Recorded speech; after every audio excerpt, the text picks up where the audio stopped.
बहू, आज शाम की पूरी तैयारी हो गई है या कुछ और बाकी है? क्योंकि नरेश बेटा से उम्मीद मत रखना कि आकर वो तुम्हारी मदद करेगा।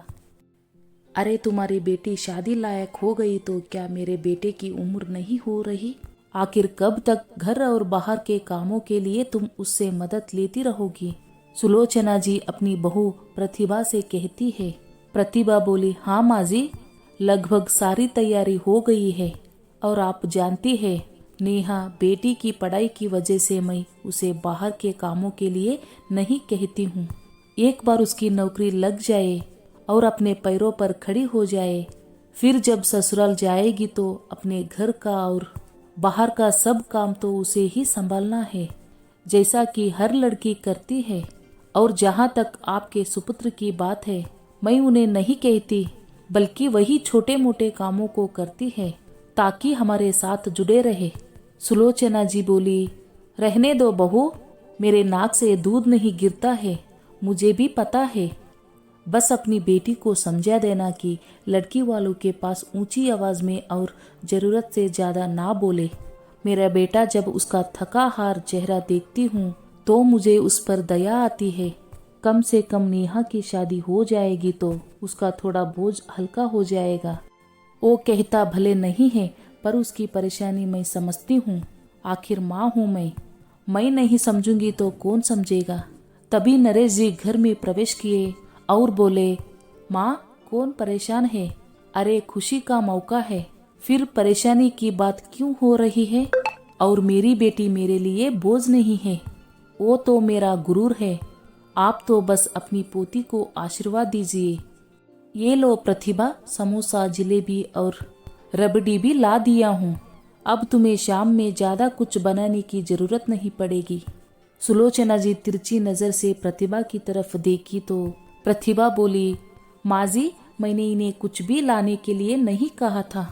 सुलोचना जी बोली, क्या बात है नरेश, आज तुम जल्दी कैसे आ गए? फिर से बस बदल बदल कर आए होंगे, देखो चेहरा कैसे लाल हो गया है।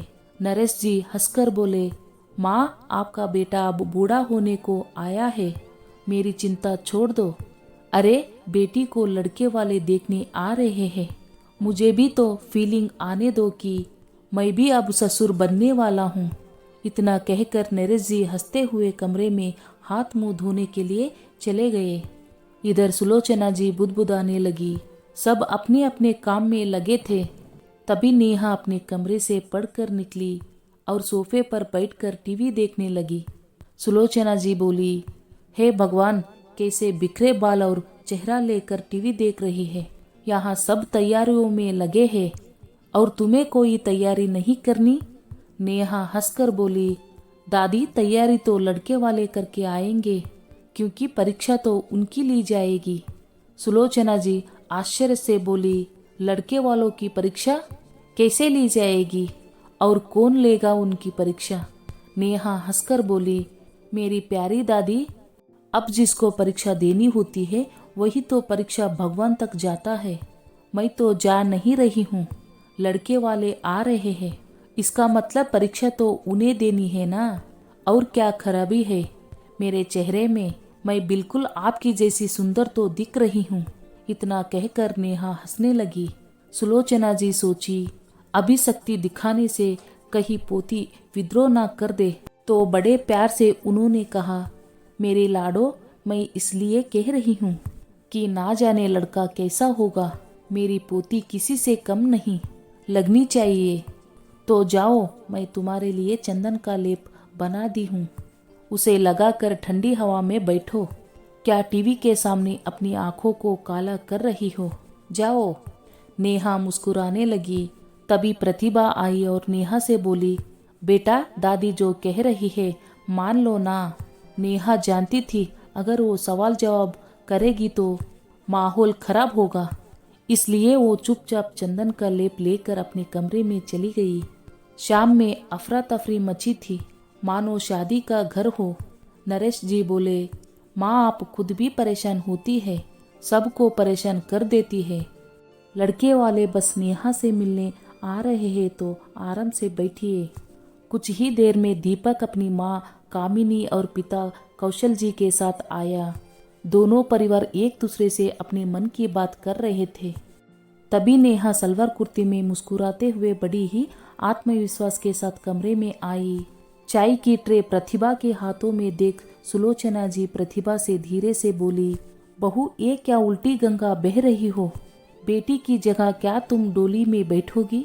नेहा धीरे से बोली, दादी सबको पता चलना चाहिए कि चाय मैंने नहीं बल्कि माँ ने बनाई है और मैं कोई दिखाने की चीज नहीं हूँ कि लोग मुझे सजा कर यहाँ लाएंगे। सुलोचना जी बस भगवान को याद कर रही थी। कामिनी जी को एक नज़र में नेहा बहुत पसंद आई। चाय पानी पीने के बाद उन्होंने नेहा से पूछा, खाना बनाने आता है? घर के काम कौन करता है? बाहर जाकर खरीदारी खुद कर सकती हो? और तुम्हारी लंबाई कितनी है? नेहा बिल्कुल घबराई नहीं, बल्कि उसने हंसते हुए जवाब दिया, खाना बनाने आता है, परंतु जब समय मिलता है तब बनाती हूँ। खरीदारी खुद करती हूँ, पर किसी के साथ मिलकर खरीदारी करने में ज़्यादा आनंद आता है। लंबाई तो आप देख ही सकती हो, हिल चप्पल नहीं पहनी हूँ। नेहा के जवाब को सुनकर कामिनी जी तिरछी निगाहों से कौशल जी को देख रही थी। सुलोचना जी की धड़कन तेज होने लगी तो कौशल जी हंसते हुए बोले, वाह बेटा क्या जवाब दिया। माँ जी आप निश्चिंत रहिए, इसमें बच्ची का दोष नहीं है। अब सवाल कोई टेढ़ा पूछे तो कोई कैसे सीधा जवाब देगा। नेहा आगे बढ़कर हाथ जोड़कर कामिनी जी से बोली, अगर आपको मेरे जवाब देने का तरीका बुरा लगा हो तो माफ़ी चाहूँगी। यही सवाल अगर आप दूसरे तरीके से पूछती तो मैं कभी भी इस तरह ना कहती। मेरे माता पिता ने मुझे ऐसे संस्कार नहीं दिए कि मैं कभी अपने बड़ों का अपमान करूं।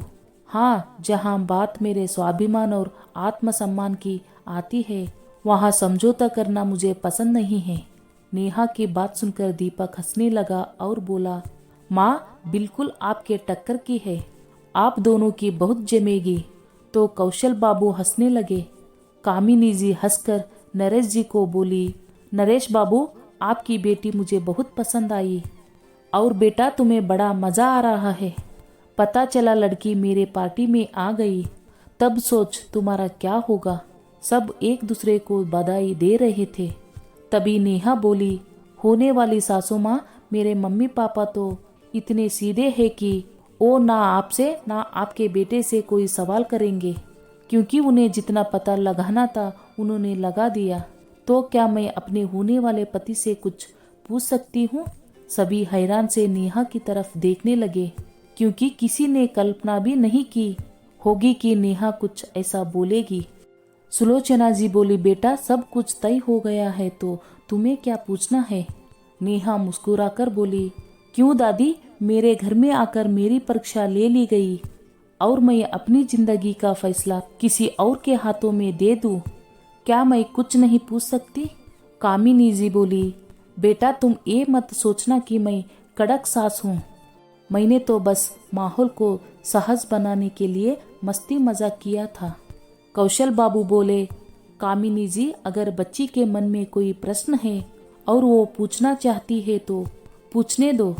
पूछो बेटा, मेरा बेटा ये परीक्षा देगा। दीपक मुस्कुराकर नेहा की तरफ देखा। दीपक का यूं मुस्कुराकर आंखों ही आंखों में हर सवाल के लिए तैयार होना नेहा को भा गया। नेहा मुस्कुराकर बोली, जब तक मैं अपने लक्ष्य को ना पालूं, क्या आप विवाह के लिए रुकेंगे? जब कभी मेरी तबीयत खराब हुई तो क्या रसोई में आप मेरी मदद करेंगे?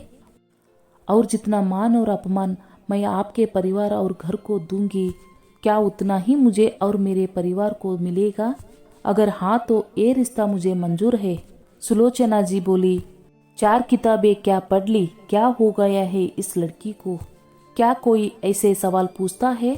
कौशल बाबू ताली बजाने लगे और बोले, वाह बेटा, तुम तो बहुत ही समझदार हो। तुमने जो भी सवाल किए सब जायज़ थे। अब हमें अपने परिवार के लिए कोई चिंता नहीं।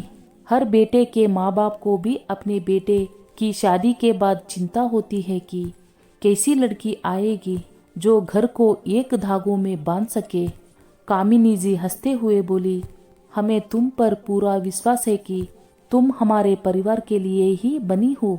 छोटी मोटी बातें तो हर घर में होती है, और जब तक सास बहू में छोटी मोटी बातें ना हो तो जिंदगी का मजा कैसे आएगा। इतना कहकर कामी जी ने प्रतिभा से गले से लगा लिया और कौशल बाबू नरेश जी को गले लगा लिया। सब एक दूसरे को बधाई दे रहे थे। दीपक ने मुस्कुराकर नेहा की तरफ देखा और बोला, आपके हर सवाल का जवाब मेरी तरफ से हाँ है। उम्मीद करता हूँ मैं परीक्षा में पास हुआ। जो कुछ कमी होगी वो आपसे सीख कर पूरे नंबर से आगे भी पास होता रहूँगा। दीपक की बात सुनकर नेहा शर्म गई और अंदर चली गई। कुछ देर बाद दोनों परिवारों की रजामंदी हुई और नेहा को अपनी पढ़ाई पूरी करने के लिए वक्त दिया गया। नेहा और दीपक फोन पर एक दूसरे से बातें करते थे।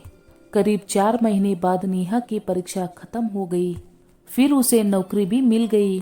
फिर दोनों परिवार खुशी के साथ शादी की तैयारियां शुरू की गई।